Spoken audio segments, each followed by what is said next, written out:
Hello guys, welcome back to Chuck the Football TV, back with another one on Chuck the Football TV. So it is Arsenal 2, Everton nil. Listen, man, Arsenal go 9 points ahead on the Premier League table, 9 points ahead of City. Now, with only 7 more games to go for the rest of the season. Now, can things happen? Yes, things can happen. Crazier things have happened in the world. We've seen crazier things happen. I'm trying to relate that to, can Arsenal now go ahead and bottle the league? It's possible. Anything can happen, right?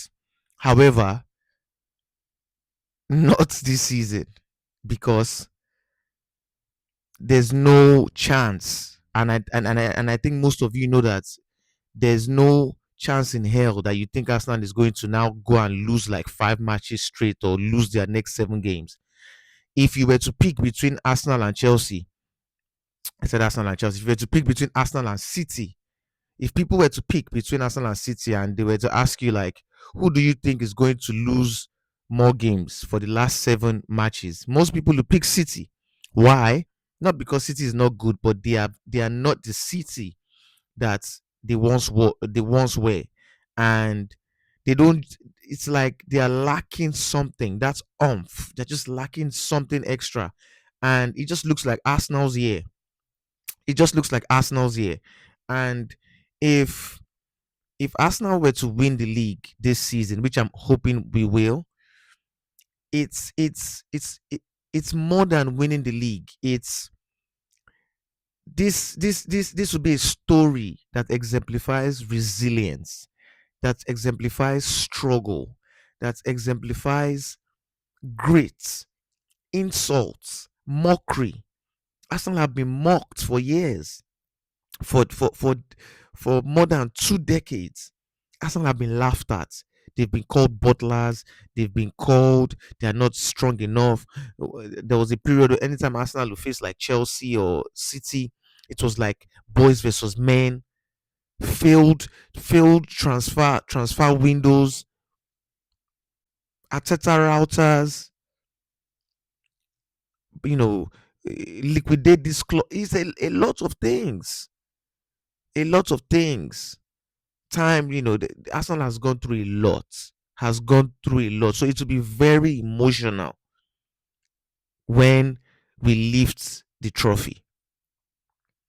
It's going to be very emotional. And today's game or yesterday's game, because I'm actually shooting this video at like 3 a.m. Yesterday's game was those games that for every team that wins the league, there's always one match or two, or 1 or 2 games that exemplify or pinpoint when that team literally won the league. And yesterday it felt like that. The Arsenal Everton game, it felt like that. Like, yes, this is finally the moment. It's just how things planned out.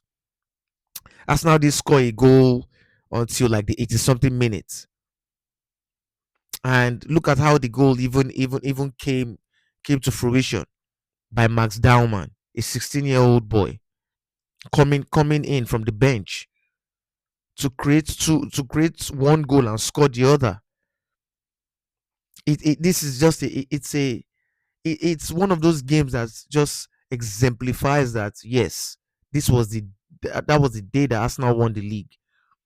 And I'm sure Manchester City players were watching that game, and at like 70 something minutes, in their mind they probably thought the game was going to end in a draw, and they were going to go on and batter West Ham. But I'm sure when they saw that Arsenal won that game, their heads dropped. Their heads dropped. They had to win the game against West Ham today, but drew. But drew. So even now, even if Arsenal goes on to lose their next 2 games, Arsenal will still be on top of the table. And imagine if Arsenal loses their next 2 games, God forbid, in the as I'm talking about their next 2 games in the Premier League, Arsenal is still going to be on top, and that would be, you know, um, Arsenal lose their next 2 games. That would be what, like 4 games left. 4 games left to the end of the season, and we who do you really think Arsenal is going to lose? The way Arsenal's defense is resolute. Arsenal, one thing about Arsenal, they don't concede goals. They don't concede a lot of goals. They might not score you. It might end in a draw, but Arsenal barely concede goals. They barely concede goals. So Arsenal has a higher potential to win than to lose because Arsenal don't concede goals. And very interesting game today. Um, Another incredible performance by the best keeper in the Premier League and one of the best keepers in the world, David Raya. He was incredible today. When you look at this season as a whole, you have to give that guy credit for the amount of times David Raya has, carried us now. That guy has carried us now. The first half of this game, Arsenal should have conceded at least 2 goals. At least 2 goals. This guy had some incredible saves, and there was one save as well that Calafiori, one tackle he made by blocking a shot, world class tackle. So by the first half, if Everton took their chances, they easily could have been going into the first half with a 2 goal lead. But luckily, that didn't happen.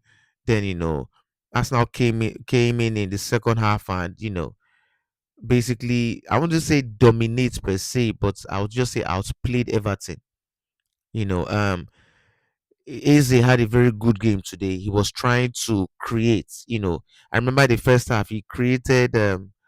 He gave a through pass to Kai Havertz, but Kai Havertz I've never rated that guy, so I'm not even shocked. But Eze was doing everything possible to pull the strings. Madueke, even though he was playing on the left wing, in which isn't his favorite position, I think that right wing cutting into the left is where he's comfortable at. The guy still did all right. He still did all right. Saka was underwhelming. Then when Eze switched to Saka's position, Eze was fantastic. When Madueke switched, when Madueke switched to Saka's position, Madueke was fantastic. Fantastic. This guy is a typical winger. Typical winger, the way he takes players on. Very skillful, very good on the ball. But even at that, we were creating chances, but nothing was happening. Then the substitution was made. Zubimendi went out. I think who came in for Zubimendi? I think it was Max Dauman that came in for Zubimendi. Then Gyökeres came in. You know, now Gyökeres has what, like seven? I mean, I think it's 16, either 16 or 17 goals. Um, this calendar year, and that is now to a lot of people. Obviously, they don't rate how he plays. They always make jokes. He plays like he's wearing Timberland boots. He's not your quintessential. He's not your quintessential striker that looks good on the eye and has the silk touches and everything. But when you look at it, he has like 16 or 17 goals this season already. That is a good season, because people ask like, oh, people at the beginning of the season, people were like, how many goals does Gyökeres have to score for his first season for it to be a successful season? And some people were like, oh, if he can score 15, he scored more than 15 now in all competitions. He scored more than 15. He scored more than 10. So he was at the right place at the right time. A wonderful cross by from McDowman. That may got all Everton defenders, you know, doing rubbish, and their keeper made a big howler. Made a big howler, and then it was an assist from how do I pronounce Hinkapie Hinkapie,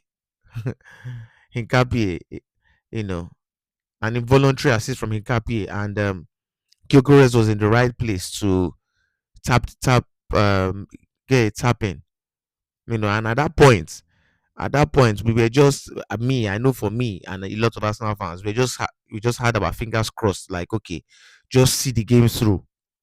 At this point, just see the game through, because I remember against, I think it was against Wolves, if I'm not mistaken, last minute they equalized 2-2. So that corner kick that Arsenal scored from, I was actually nervous. Like, okay, once this corner kick is, because remember the game against the Champions League game recently against Leverkusen, we conceded from a corner. So this one too, I was like, okay, I've seen this play out before, where one team goes to score last minute. So when we headed the ball out, my own was just shoot it out. But then um Gyökeres headed the ball, then Martinelli headed it again, and we know the rest. Like they say, the rest is history. Max Dowman went on an incredible run, incredible run. He's just 16 years old now. He's broken the record for the youngest player to ever score a goal in the Premier League. That guy came into the game and in like 20 something minutes changed the whole game. Changed the whole game. This is what squad depth does. This is what squad depth does. I remember a few seasons ago, with some of the injuries we've had, would have been like just dropping points anyhow. Can you imagine that we've been playing without Martin Odegaard and it doesn't look like we are even budging? Unlike before, if Martin Odegaard was injured, we are in big trouble. We are in big trouble. We are playing without Martin Odegaard. We are playing without Merino, and it looks like you know it's not even like a big deal. Gabriel Jesus didn't even play today's game. This is what squad depth gives you. Ben White was on the bench. So yeah, yeah. This is what I love to see. Our next game in the Premier League is against Manchester City. Obviously, we still have the Carabao Cup final against Manchester City again. That's crazy. So we have them back to back. Basically, we have them in the Premier League. We have them in the finals of the Carabao Cup, and we have Champions League second leg against Leverkusen. So it should be, a very interesting um coming week or weeks, coming up for us now. I just want us to go win the game against Leverkusen, wrap that second leg, and that final against Manchester City in the Carabao Cup. We need to, because trust me, Manchester City are going to come out and play, and this is a one-off game. Anything can happen, but if we can win that, it would ginger us. If we win that, that is one cup. That is one cup down, three to go. If we win that, we win the Premier League. That is two cups down, two to go, and we are doing good in the FA Cup. We are, we have a potential of at least getting into the Champions League final this season. So Arsenal are looking strong. This is looking like our year. This is really looking like our year, and it's beautiful to see. It is beautiful to see. So please leave your comment in the comment section below. Let me know what you think of the game. Who was your man of the match? Please like the video, subscribe to the channel, and all that good stuff, man. Thank you for keeping it locked on Chuck D Football TV. And until next time, peace.